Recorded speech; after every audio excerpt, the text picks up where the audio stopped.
16, negative 1, negative 4. Okay? Show that, okay? We want to verify if x, which is an eigenvector because the coordinates negative 2, 1, is an eigenvalue, okay, with corresponding lambda equals negative 2 is an eigenvector, okay? Is an eigenvector. How do we prove? Simply prove using Ax equals lambda x. If it's satisfied, then x is an eigenvector. So what is A? A is 6, 16, negative 1, negative 4, multiplied by x, which is negative 2, 1. Okay, lambda is negative 2 multiplied negative 2 times 1. Perform your matrix multiplication. Of course, the size is a 2 by 2 multiplied by 2 by 1. The result will be 2 by 1. So we have a column vector. So we have the following. 6 times negative 2 is negative 12. Negative 12 plus 16 times 1. That's 16, right? So negative 12 plus 16 is positive 4, right? Negative 1 times negative 2 is positive 2. Positive 2 plus negative 4 is negative 2. Okay, is that right? Well, you have a negative 12 plus 16 is negative 4. Positive 2 minus 4 is negative 2. Now, with respect to the other side, negative 2 times negative 2, that's positive 4, and you have negative 2. You please satisfy Ax equals lambda s to x. So therefore, we can say, therefore, that x, which has coordinates negative 2, 1, and lambda, corresponding lambda, equal to negative 2. Okay, with corresponding lambda, or eigenvalue of negative 2 is an eigenvector. Therefore, an eigenvector of A.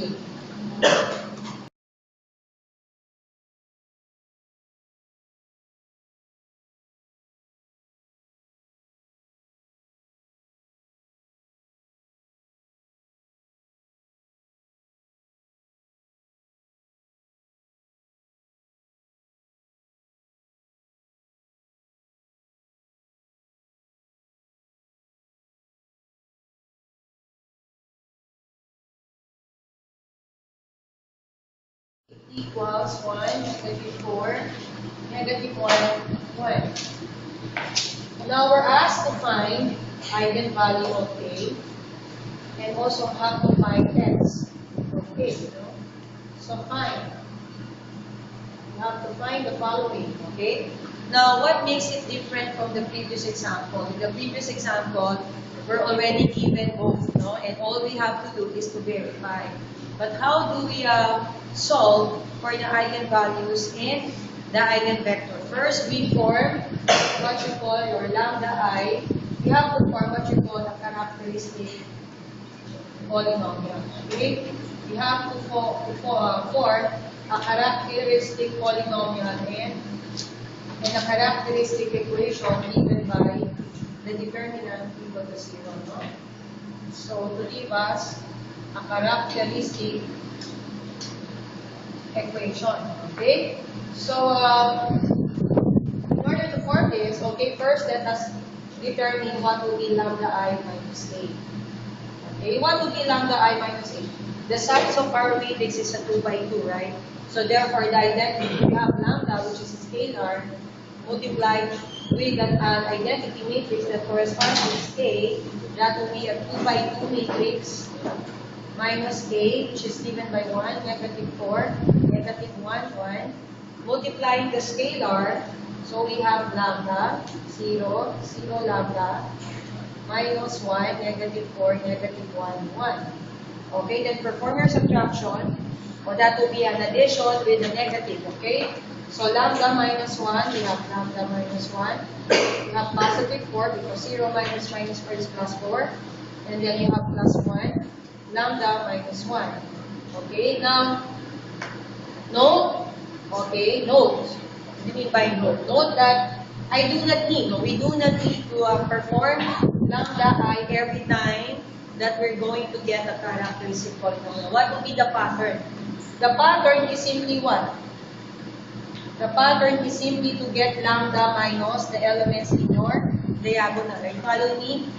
All you have to do is to incorporate what? I say have lambda minus each element, you have your lambda minus for each element in your diagonal, and apply the sign opposite to the remaining elements in your matrix. For example, I will have lambda minus 1, lambda minus 1.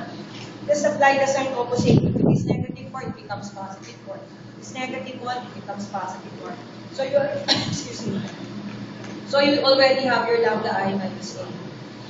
Now, in order to get the polynomial, we have to set the determinant equal to 0.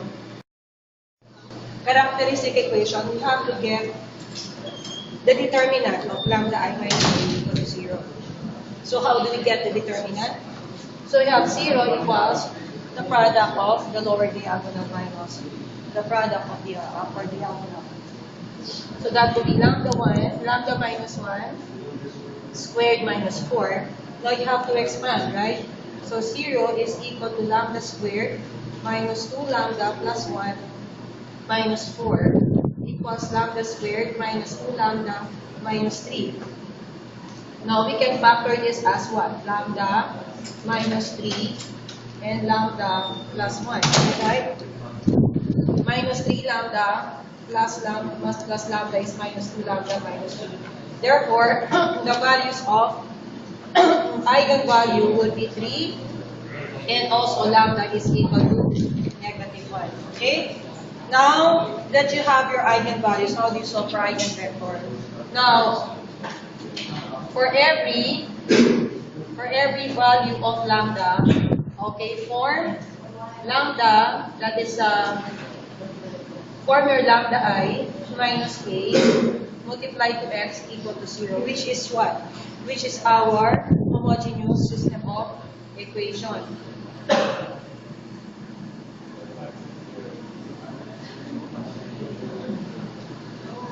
So what do we do? What is our characteristic polynomial? So first we use lambda first equals 3.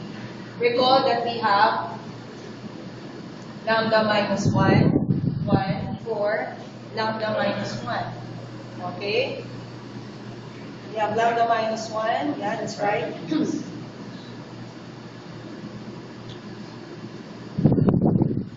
Okay, so substitute 3. We have 3 minus 1, and then we have 4, 1, 3 minus 1. And now this is supposed to be multiplied, let's say, x and y, which will be our eigenvector equal to 0. Okay, so we need not express, know that when we multiply, we will just end up with a system of equation, right? So this will give us 2, will give us 4, we have 1 and 2. Okay, now let us, for example, row 1, okay, divided by 2 be our new row 1. This will give us what? 1 and 2, 1 and 2. Now, the homogeneous system of equation will give us at least one row of 0, no? So if we have negative R1 plus R2 to be our new R2, we have 1, 2, negative 1 plus 1, 0, negative 2 plus 2, that's 0. Now this will have this will form our solution, okay, to the homogeneous system of equation and will give us our eigenvector. Now this one is a coefficient of y, this one is a coefficient of x, right? So if we let y be equal to r, such that r is any real number, then we can solve for x in terms of y, which is in terms of r. So therefore, what is x? X is given by negative 2y, which is negative 2r. Then we can now have our eigenvector corresponding to your x, okay, capital X, and x is given by negative 2r, and y is given by r. Factoring out r, then we have negative 2 and positive 1. So we can say for an eigenvalue equal to 3, x is equal to what? Negative 2 and 1. Okay? But what about if you have, okay, substituting now lambda is equal, what's the other value is negative 1. Okay? So we have again lambda minus 1, 4, 1, lambda minus 1. Okay? And you also have your xy equal to 0. So you have negative 1 is negative 2. You have 4, 1, negative 1, that's negative 2. what do we do? Okay, let's say R1 divided by negative 2, or that's multiplying by negative 1/2 to be our new R1. Then we have positive 1, 4 divided by negative 2, or negative 1/2 of 4 is negative 2, 1, and negative 2. Next is, what do we do? Okay, let's say negative R1 plus R2 to be our new R2. Negative 1 plus 1, okay, that will give us 0. Negative times negative, that's positive 2. 2 plus negative 2, that's 0. Okay? Now, this corresponds to y. This is a coefficient of y, coefficient of x. So, forming the solution, if we let y be equal to r, then r is any real number. Okay, then what do we have? X is equal to positive 2r. Therefore, we form xy, which is the coordinates of the eigenvector, okay, which has the value 2r and r. Factoring out r, we have 2 and 1. So we say for an eigenvalue equivalent to negative 1, the eigenvector is given by coordinates, has a coordinates of 1. You follow? Is negative 5, 0, 11, negative 9, 1, negative 3, 25, 0, 11. Now, how do we need, how can you show that we will diagonalize? If we will be what? First, if we will be invertible, okay, such that the product of AP will be a diagonalizable, will be a diagonal ABC. B will be a diagonal like this as a result of the inverse of the P times AP. Now, this is P, no? Now, this is P. And A is also 3 by A, which is 4, 0, 1, negative 1, negative 6, negative 2, 5, 0, 0. So first you need to find the inverse of P. We call your adjoint method. Okay, using adjoint. Using your adjoint method. So what will be inverse the determinant of P? Okay, consider a cofactor. Use cofactor expansion at all since you have to see your step. Okay, so first, to get the determinant of P, first is you have plus, minus, and you get 0. Now this is plus. We have plus 1 multiplied with its minor. What will be its minor? Eliminate this. So you have negative 5 times 11. That will be negative 55 minus what? 25 times 11. Minus 25 times 11. Okay? What will be the determinant? And then of course we have a 0. What will be negative? Then our calculator goes.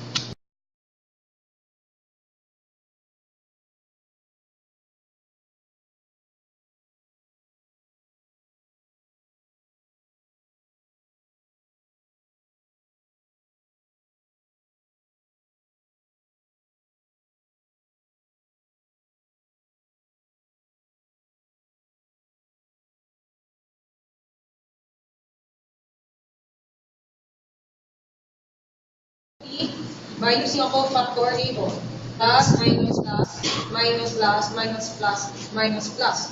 Now first, what would be the cofactor of negative 5? What would be the cofactor of negative 5? We will not be multiplying it with 5 because we're not getting it. We're considering only what? The minor. So that would be 1 times 11. That would be 11. What about this one? Eliminate this and this. 0 times 11 is 0. Eliminate this, eliminate this. So we have 0 minus 0 is 0. Okay? How about this? That would be 0 times negative 3 is 0 minus 11. Okay, so we have minus 11 now. Here, that will be negative 9 times 11. So that's negative 9 times 11. Okay, minus what? 25. So you have 25 times negative 3. And the result is negative 24. Negative times negative is positive 24. Is that right? Negative, again, so you have negative 9 times 11 minus 25 times negative 3. Okay, negative times negative is positive. Okay, what about the middle term? Okay, that will be negative 5 times 11 minus 25 times 11. And the result is negative 330. Is that right, class? When you check, eliminate this. So negative 5 times 11 minus 25 times 11 is really 30. So we have negative 30. Plus minus plus follow the sign. And then eliminate this one and that one. We have positive 15. 15 minus, we have negative 9 times 11. Okay, so the result is 114. So we have negative 114. Okay, eliminate this and this. We have 0 and we have negative 25. Is that right? Negative 9 times 0 minus 25 times 1. What about this one? Eliminate this and this. So we have 0 and 0. And last, we have negative 5 and then 0. That will be negative 5. Now we need to transpose to get, okay, the adjoint. The adjoint now will be 11, 0, negative 11.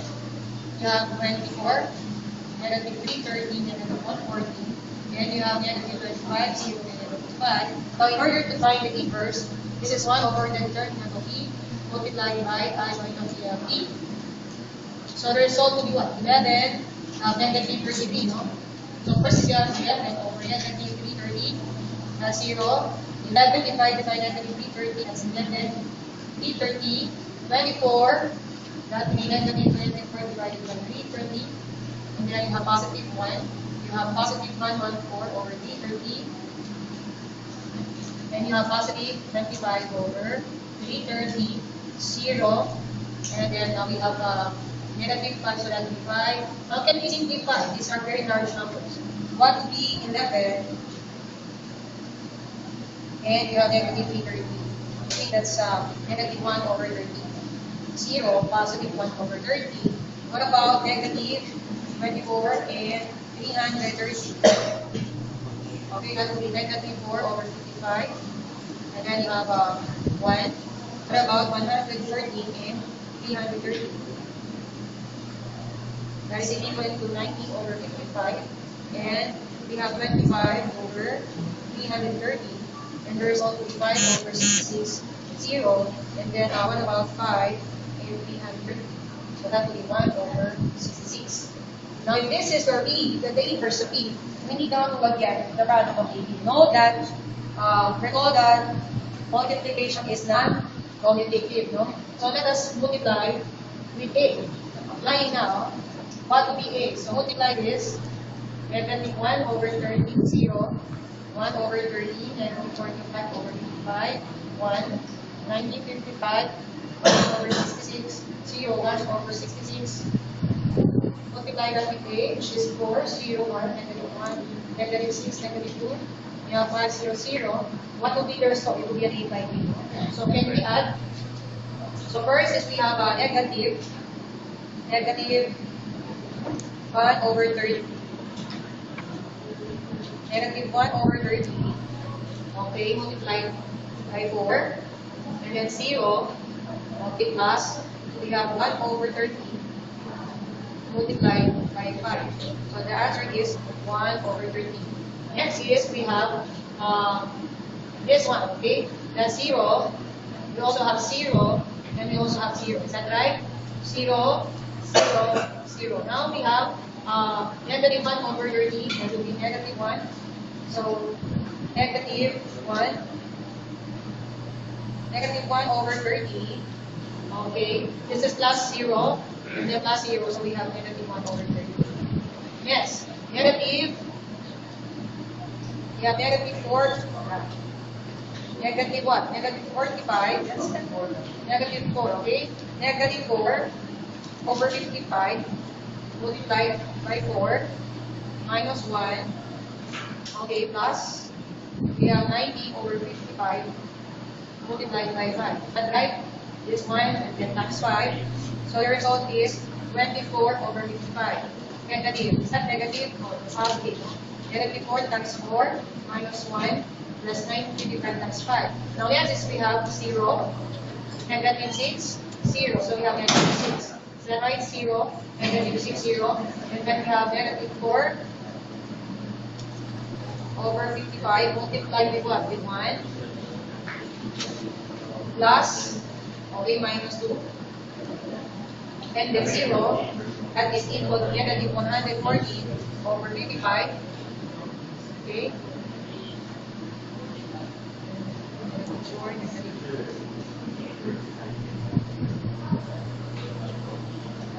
Okay, next is us, okay? Now this is widely used because you have 3 by 3 matrix times 4. Okay, 0. Okay, that's 0. And then plus, okay, plus 5 over 66.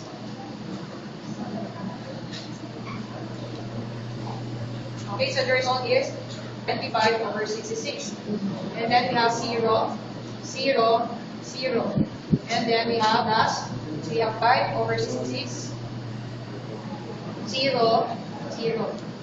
Now last is, so we already have the product of this multiplying quantity. What will it be?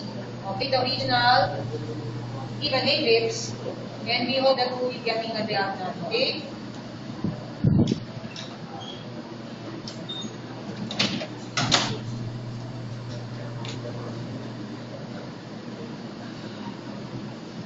Now we multiply this by b, which is negative 5, 0, 11, negative 9, 1, negative 3, 25, 0, 11. Okay? Can we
that will give us the eigenvalues, no?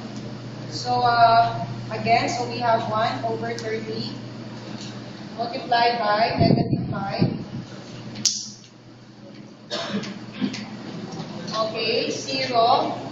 Okay, and then you have minus 25 over 30. Okay? This will give us negative 1. Okay, next is 0 plus 0 plus 0 is we have 0. And then we have 11 over 30. 11 over 30. 0. And then we have minus. Okay, that will be 11 over 30. And this will be also 0. Okay, you already have it, no? How about this one? We have 24 over 55 multiplied with the negative 5. Okay? And then this one, we have plus 54. And then we have minus, we have 114 over 55 multiplied by 25. So the result is, that will give us the eigenvalues, no? So, again, so we have 1 over 30 multiplied by negative 5. Okay, 0. Okay, and then you have minus 25 over 30. Okay? This will give us negative 1. Okay, next is 0 plus 0 plus 0 is we have 0. And then we have 11 over 30. 11 over 30. 0. And then we have minus. Okay, that will be 11 over 13, and this will be also 0. Okay, you already have it, no? How about this one? We have 24 over 55 multiplied with a negative 5. Okay, and then this one, we have plus 54. And then we have minus, we have 114 over 55 multiplied by 25. So the result is, now note that this is correct. This is wrong, no? There's something that it should be equal to 0. Okay? Now let us check it again. 24 over 55 times negative 5. Okay? And then plus 54. Is this, did I miss something, class? Okay, minus 100.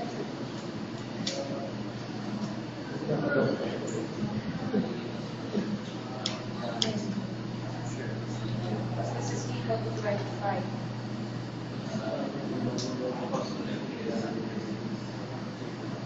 Ayun, 0, okay? That's right, 0. Okay? And then you have 0. Okay? You have negative 6. 0. So you have negative 6. Next is you have 24 over 55 times 11 plus 18. And then you have negative 114 over 55 multiplied by 11. Now that must be 0. Yes, that's 0, no? And then we have, so we have 25 over 66 times negative 5 plus 0. Now this will give us 0. Okay, and then we have 0. 0 plus 0 plus 0, that's 0. And then last, we will have what? Okay, 25 over 66 times 11, 0. And then we have plus, we have 5 over 66 times 11. Okay, praise the Lord. Hallelujah. Thank you, Lord. Okay, because we're able to find, now notice, did P diagonalize A? Okay, P diagonalize A. Okay, so therefore, what will be the inverse of P? We were able to get the inverse of P, which is this one. Okay, and we multiplied it with A, resulting to this one. And the product is a matrix D, which is, now what are the eigenvalues? The eigenvalues are negative 1, negative 6, and 5. Okay? So therefore, this is now a diagonal matrix. Okay? P diagonalized A.